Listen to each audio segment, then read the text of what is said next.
Have you ever felt like you had to choose between being true to yourself and fitting in? Have you ever hidden a part of who you are because you were afraid of what others might think? Well, what I'm about to share with you is a story that will change the way you think about being different forever. Imagine spending every lunch period praying that no one would notice what you're eating. Imagine feeling ashamed of something your family poured their heart into creating for you. Now imagine that same thing becoming a symbol of pride for millions of people around the world. This is the incredible true story of how one teenage girl's worst moment of humiliation became a global movement of cultural celebration.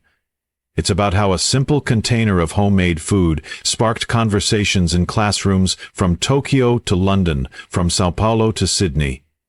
And it all started with 3 words that would change everything.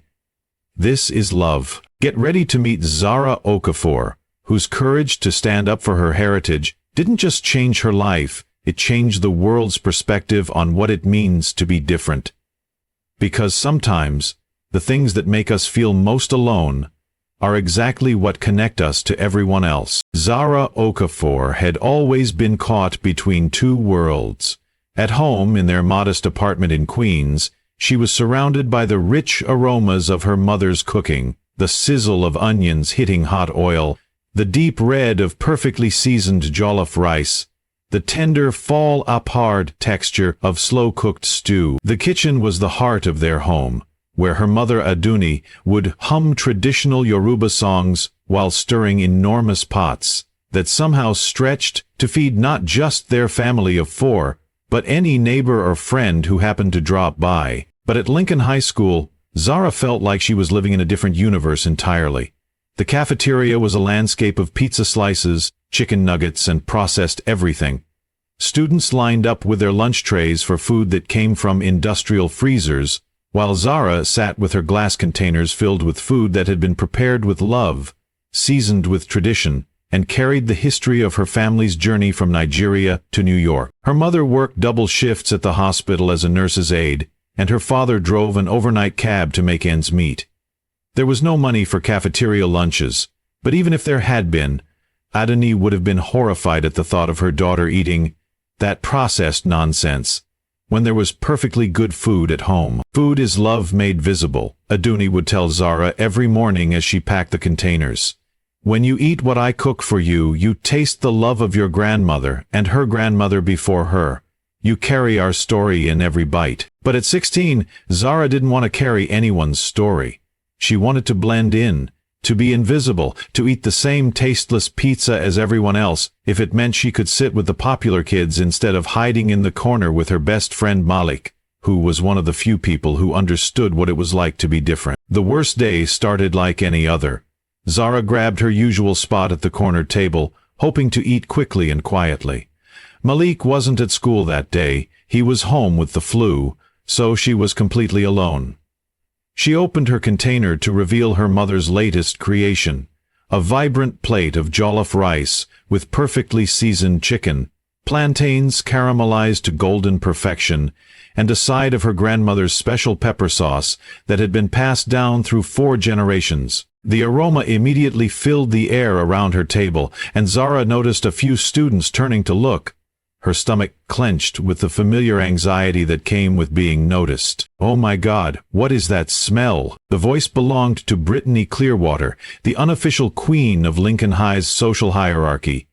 Brittany was everything Zara wasn't: blonde, wealthy, confident, and completely unburdened by the weight of being different. She approached Zara's table with her usual entourage of followers, their designer backpacks and pristine outfits making Zara suddenly aware of her own thrift store clothes. "Seriously, Zara, what is that food?" Brittany's voice dripped with disgust as she leaned over to examine the container. "It looks like someone already ate it and threw it back up." The laughter that followed was like a physical blow to Zara's chest. She wanted to disappear, to melt into the floor, to be anywhere but in that moment. Her hands shook as she reached for the lid to cover the container. "Is that what you people eat in Africa?" Brittany continued, her voice getting louder, drawing more attention. "No wonder it smells like a garbage disposal in here. Can't you just eat normal food like everyone else?"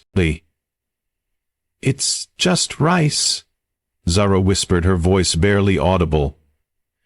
Just rice? Brittany's friend Madison joined in, pulling out her phone. That doesn't look like any rice I've ever seen. It looks like it's been soaked in blood or something. That's disgusting. More students began to gather around, some recording on their phones, others just watching the spectacle. Zara felt the familiar sting of tears behind her eyes, but she refused to cry in front of them.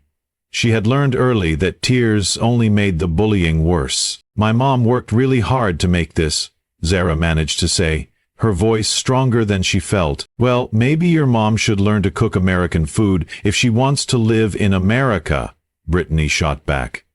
I mean, we can smell that weird spice stuff from across the cafeteria. It's honestly making me sick. The circle of students grew larger, and Zara could hear the whispers and snickers. Someone behind her made a gagging sound, and another person said something about ethnic food that made her cheeks burn with shame. In that moment, Zara made a decision that would haunt her for weeks afterward. She stood up, grabbed her container, and walked directly to the trash can. As she lifted the lid, ready to throw away her mother's love and her grandmother's legacy, she caught sight of her reflection in the metal surface. She saw her mother's eyes staring back at her, the same eyes that had worked late into the night to provide for their family, the same eyes that lit up every morning when she packed Zara's lunch with such care. She saw her grandmother's hands in her own, hands that had stirred these same recipes during times of poverty and persecution in Nigeria, hands that had carried these traditions across an ocean so that future generations could taste their heritage. Zara's hand froze above the trash can. She turned around to face the crowd of students, all holding their phones, all waiting for her to complete her humiliation. But instead of throwing the food away, she walked back to her table, sat down, and took a deliberate, defiant bite of her mother's jollof rice. The flavor exploded across her tongue, the perfect balance of tomatoes and Scotch bonnet peppers, the aromatic blend of thyme and bay leaves, the tender grains of rice that had absorbed all the complex flavors of the stew. It was delicious. It was beautiful. It was hers. You know what? Zara said, her voice clear and strong enough for everyone to hear. This food is amazing. My mother is an incredible cook, and this recipe has been in my family for generations. If you think it's weird, that's your problem, not mine. The cafeteria fell silent. Even Brittany seemed momentarily stunned by Zara's sudden confidence. But the moment didn't last long. Whatever, Brittany said, trying to regain her composure. Enjoy your gross leftovers, Zara. Just don't sit near us anymore. The smell is literally making me nauseous. As the crowd dispersed, Zara sat alone at her table, finishing every bite of her lunch. But inside, her heart was racing. She had stood up for herself, for her family, for her heritage. And for the first time in years, she felt proud instead of ashamed. That evening, Zara sat at the small kitchen table in their apartment, watching her mother prepare dinner.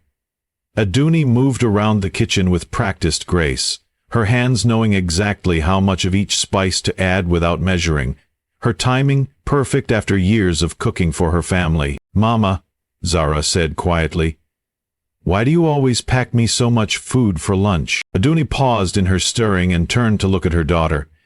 Even after 16 years in America, she still carried herself with the regal bearing of the Yoruba women who had raised her.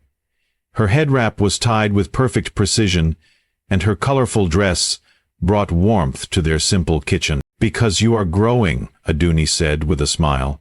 And because I want you to remember who you are. But the other kids at school, they think our food is weird. Adunni's expression grew serious. She turned off the stove and sat down across from Zara, taking her daughter's hands in her own. Let me tell you a story, Adunni said. When I first came to America, I was so eager to fit in. I threw away all my traditional clothes and bought American outfits. I tried to speak like the people on television. I even tried to cook American food, hamburgers and hot dogs, and all those things I thought would make me belong. Zara had never heard this story before. Her mother had always seemed so confident, so proud of their Nigerian heritage. What happened?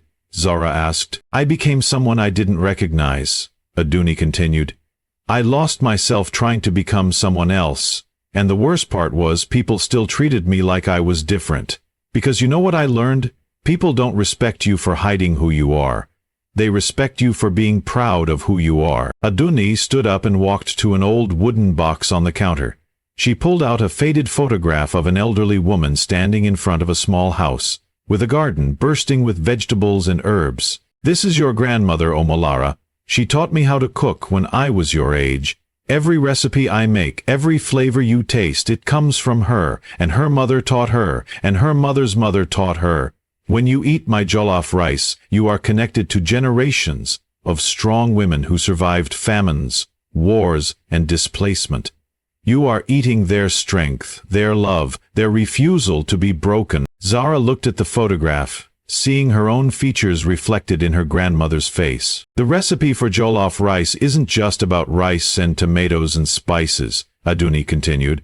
It's about taking simple ingredients and transforming them into something beautiful. It's about feeding your family even when times are hard. It's about gathering people together and showing them love through food. But why does it have to be so different from what everyone else eats? Zara asked. Because different is not bad, my daughter. Different is special. Different is what makes you who you are. Those children at school, they eat the same processed food every day. They don't know the story behind their lunch. They don't taste love in every bite. They don't carry the wisdom of their ancestors in their meals. Adunni paused, her eyes growing distant as she remembered her own struggles. When I was your age in Nigeria, there was a famine. For 3 months we had nothing to eat but cassava and water. My mother would take those simple ingredients and somehow make them taste like a feast. She would tell us stories while we ate. Stories about our ancestors, stories about better times to come. She taught me that food is never just about filling your stomach. It's about nourishing your soul. Zara felt tears welling up in her eyes. I almost threw my lunch away today. But you didn't, Adunni said firmly. You chose to honor your family, to honor yourself. That takes courage, Zara. More courage than those bullies will ever have. I wish other people could understand what our food means to us, Zara said. Then maybe you should tell them, Adunni suggested. Maybe you should share our story. That night, Zara sat on her bed with her phone, staring at the camera. She had never made a video before.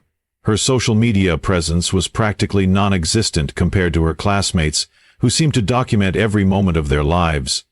But her mother's words kept echoing in her mind. Maybe you should share our story. She thought about all the times she had felt ashamed of her lunch, all the times she had wished she could just buy cafeteria food like everyone else.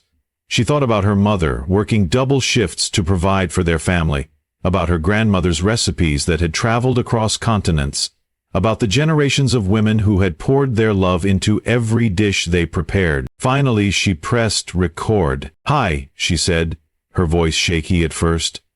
My name is Zara, and I want to tell you about my lunch. She held up the container of jollof rice, the same meal that had been mocked just hours earlier in the cafeteria. This is jollof rice. It's a Nigerian dish that my mother makes for me every day. Today some kids at school said it was gross and weird, and they made fun of me for bringing leftovers to school. But this isn't leftovers. This is love. Zara's voice grew stronger as she continued. My mother wakes up at 5 in the morning to make this for me before she goes to work. She uses tomatoes that she picks herself, rice that she washes 3 times until it's perfect, and spices that she blends by hand. She learned this recipe from her mother, who learned it from her mother, who learned it from her mother.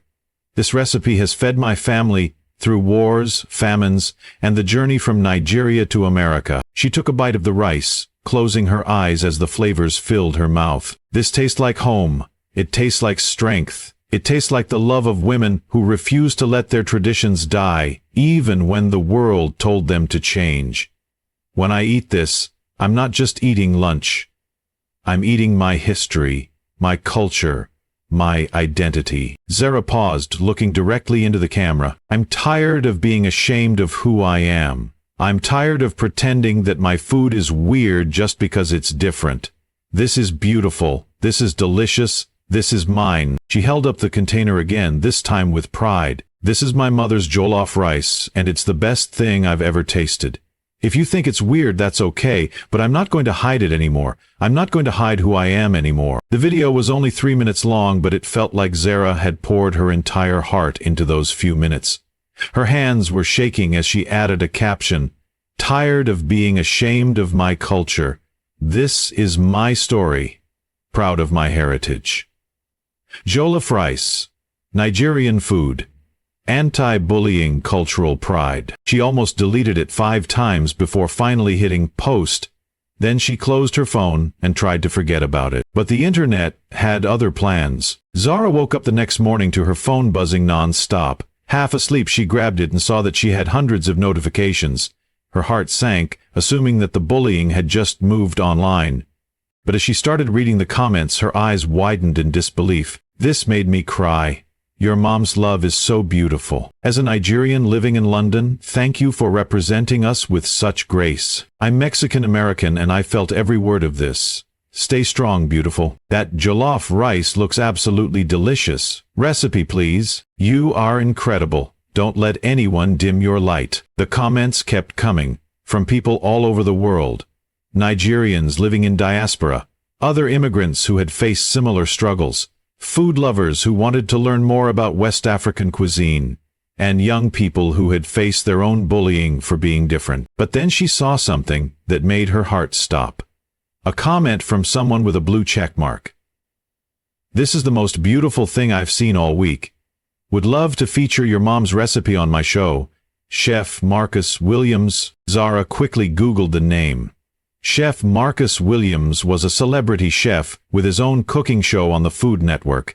He had over 2 million followers on social media, and he wanted to feature her mother's recipe. The video had been shared over 1,000 times overnight. Food bloggers were reposting it, celebrities were commenting on it, and major news outlets were asking for interviews. Malik called her almost immediately. "Zara, did you see what's happening? Your video is everywhere." "I know, I can't believe it. I'm so scared." "Scared? Why are you scared? This is amazing, you're famous." "But what if people hate it? What if they make fun of it even more?" "Zara, have you read the comments? People love you, they love your story, they love your mom's food, this is incredible." As if on cue, Zara's phone rang with a call from an unknown number. "Hello?" she answered tentatively. "Hi, is this Zara Okafor? This is Jennifer Martinez from Good Morning America. We'd love to have you and your mother on the show to talk about your viral video and share your mom's jollof rice recipe with our audience." The next week was a blur of interviews, photo shoots, and cooking demonstrations.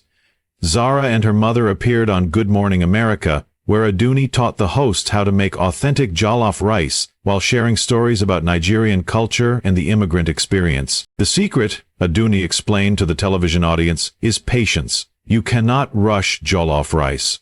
You must let each ingredient tell its story, let each flavor develop in its own time. This is not fast food. This is love food." The segment was watched by over 3 million people. Within hours, JollofRiceChallenge was trending on social media, with people from around the world sharing their own versions of the dish and their own stories about cultural food traditions. Food Network offered Adunni a guest spot on their weekend cooking show. BuzzFeed wanted to do a feature on the teen who made jollof rice famous. Publishers were reaching out about book deals, but the most meaningful responses came from other young people who had faced similar struggles. Zara's inbox was flooded with messages from teenagers who had been bullied for their cultural differences. Indian students who brought curry to school. Korean students who ate kimchi. Mexican students who brought homemade tamales. "Thank you for being brave enough to share your story," wrote a girl named Priya from California. "I've been hiding my Indian food for 3 years because kids said it smelled weird. But after watching your video, I brought my mom's biryani to school today and ate it proudly. Some kids even asked if they could try it." The ripple effect was incredible. Students all over the country were sharing their own cultural food stories, and school cafeterias were beginning to implement cultural heritage days, where students could bring traditional foods from their families. 3 weeks after the video went viral, something unexpected happened at Lincoln High School. Zara was at her locker when she heard a familiar voice behind her.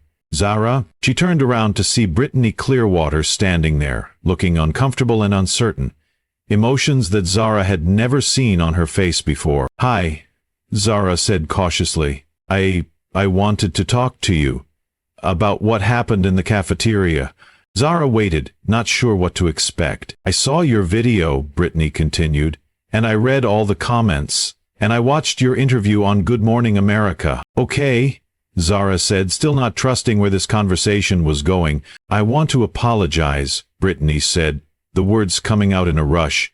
"What I said about your food, about your culture, it was horrible.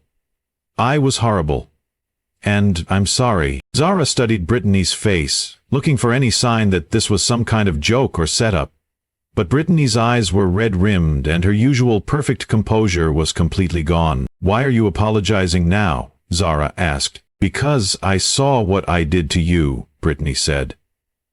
"I saw how much pain I caused, and I realized that I've been causing that same pain to a lot of people.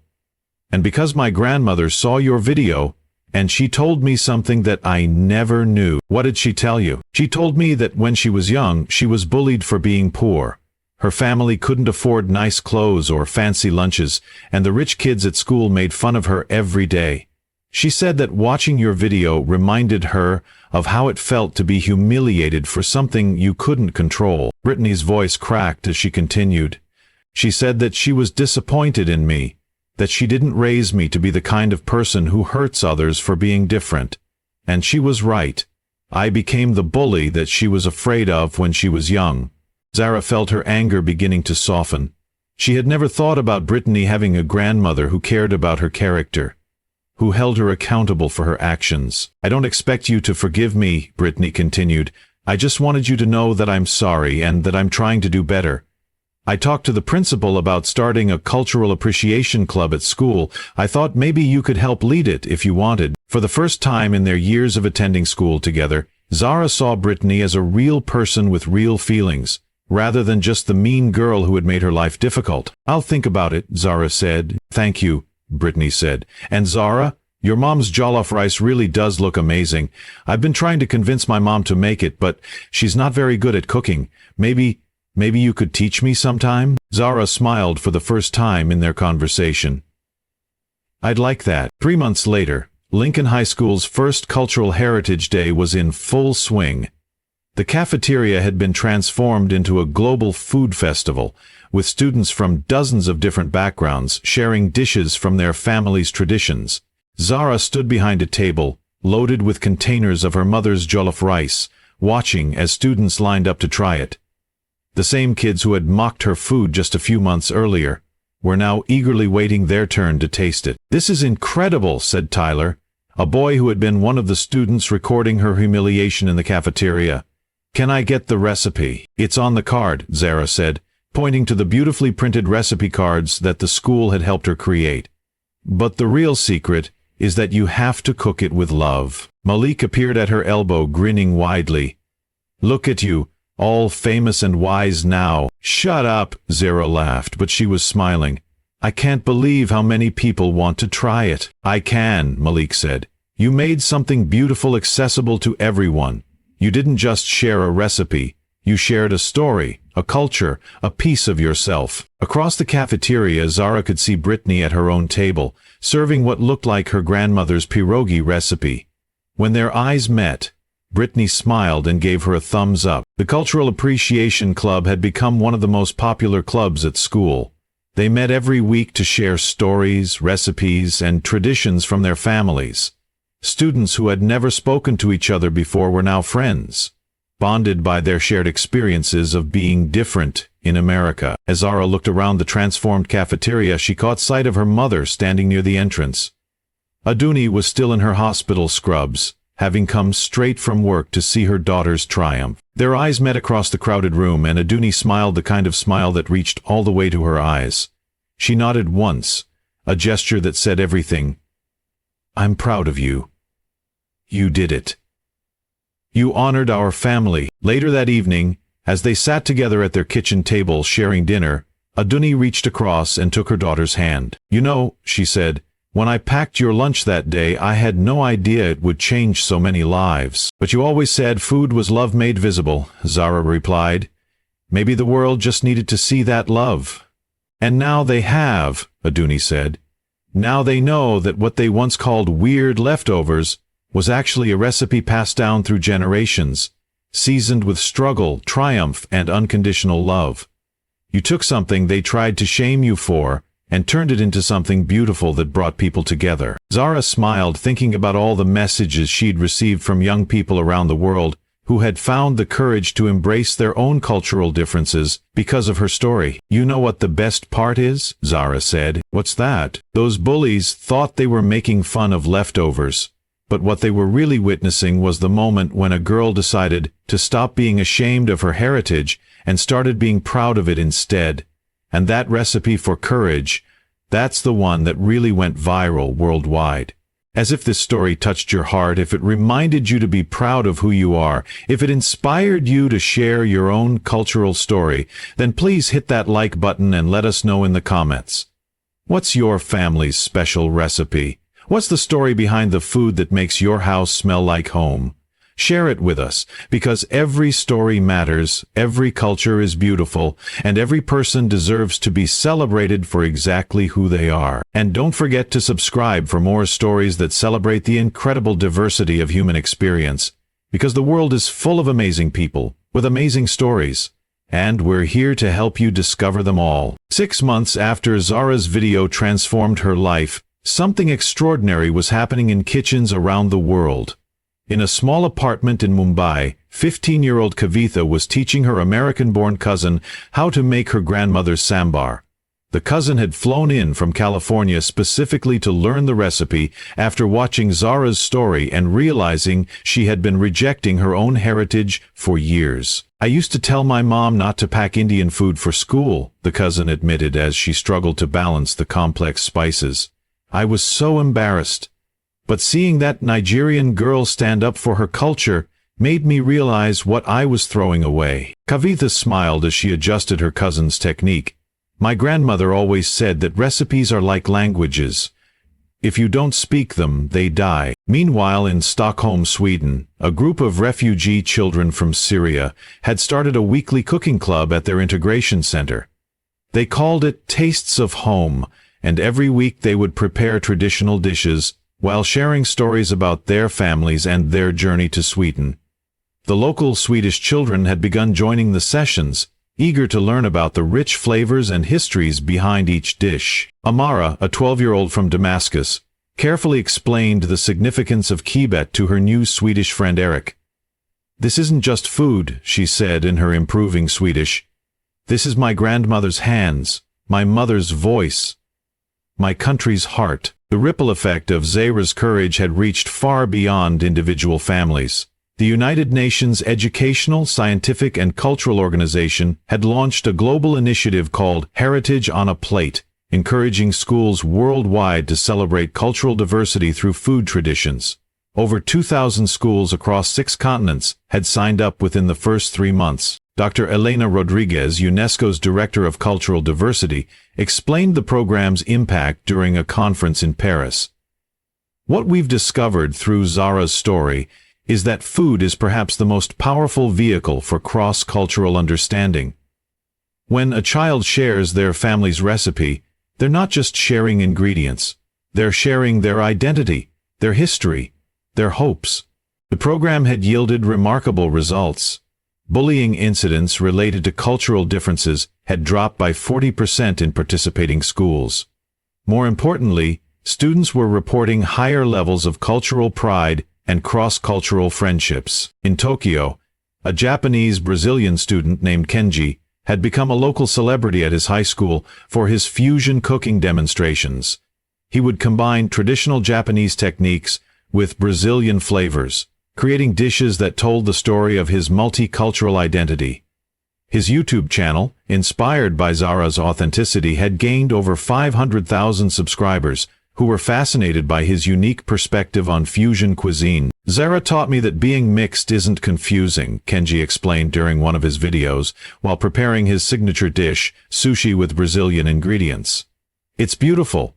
I don't have to choose between being Japanese or Brazilian. I can be both, and that makes my food and my story even richer. The corporate world had taken notice too. Major food companies began reaching out to families from various cultural backgrounds, asking them to share their traditional recipes for new product lines.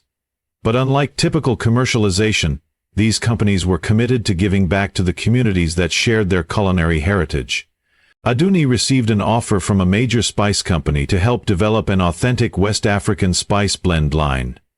The contract included provisions that 15% of profits would go towards scholarships for first-generation immigrant students pursuing culinary arts. When Adunni signed the deal, she wept, thinking about how her mother's recipes would now help other young people achieve their dreams. Food Network had launched a new show called Young Voices, Ancient Recipes, featuring teenagers from immigrant families sharing their family's traditional dishes and the stories behind them. The show's first season was the network's highest-rated new program in 5 years, proving that audiences were hungry for authentic cultural content. The most touching development came from an unexpected source. Brittany Clearwater's grandmother, moved by her granddaughter's transformation and Zara's story, had written a children's book called The Magic in Mama's Kitchen. The book told the story of different children bringing various cultural foods to school and learning to appreciate each other's traditions. All proceeds were donated to anti-bullying programs in schools. I never thought my biggest regret would become my greatest teacher, Brittany's grandmother Helen said during a book reading at the local library. But watching my granddaughter learn to see beauty instead of difference, watching her friendship with Zara bloom, that showed me it's never too late to change hearts. Universities had begun incorporating food storytelling into their cultural studies and anthropology programs. Students were encouraged to research and document their own family food traditions, creating an unprecedented archive of immigrant and multicultural food heritage in America. Professor Maria Santos at Columbia University, where Zara was now studying, had developed a course called Culinary Narratives, Food as Cultural Expression. The class was so popular that students camped out overnight to register. What Zara's story demonstrated, Professor Santos explained to her packed lecture hall, is that food is never just about sustenance. It's about memory, identity, resistance, and love. When we shame someone for their food, we're shaming their entire cultural existence. The international response had been equally powerful. The Nigerian government had officially declared Zara and her mother cultural ambassadors, inviting them to represent Nigerian cuisine at international food festivals. The jollof rice recipe that had once been a source of shame was now being taught in cooking schools from Lagos to London. Perhaps most significantly, the story had inspired legislative change.